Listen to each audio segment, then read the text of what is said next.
Hi, I'm Paul, welcome back. One guy, who's now a good friend, took offence the very first time I met him.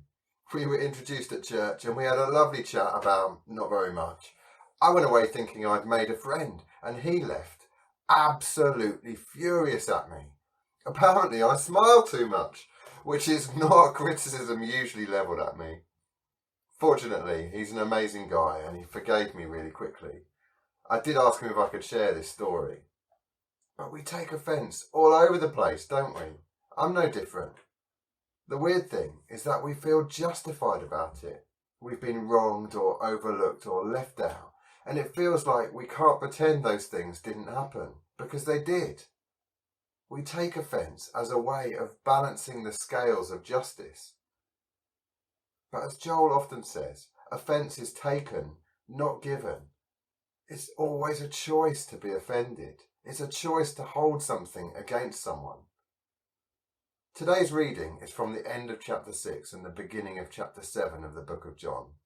And it begins with some of Jesus' followers finding his teaching just too challenging. The thing that jumped out at me is in verse 61 of chapter 6, where Jesus says, "Does this offend you?" And shortly afterwards in verse 66, "From this time, many of the disciples turned back and no longer followed him." They took offence at him, and as a result, they literally missed out on being in the presence of Jesus. I wonder if there are things that we've been offended by in our lives, in church even offended by something that Jesus himself said to us. The 12 disciples have a different approach, though. The things Jesus has been saying are equally challenging to them. Jesus asks them, "You don't want to leave too, do you?" But Peter says, "Lord, to whom shall we go?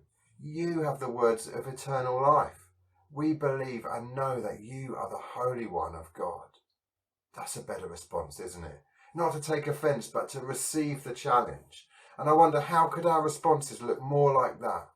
It always feels justifiable to take offence. The closer we get to each other, especially in the church, the more we make mistakes or show our rough edges to each other. And I'm definitely not saying that we have to allow anyone to mistreat us. But what if we chose not to be offended? How much better would our families hang together? How much more loving would our church be? How much more of Jesus might we experience? The Christian singer-songwriter Michael W. Smith once said, "One of my greatest goals in life, and I think I'm getting there, is that I'll never ever be offended by anyone ever again." Wow, what a challenge.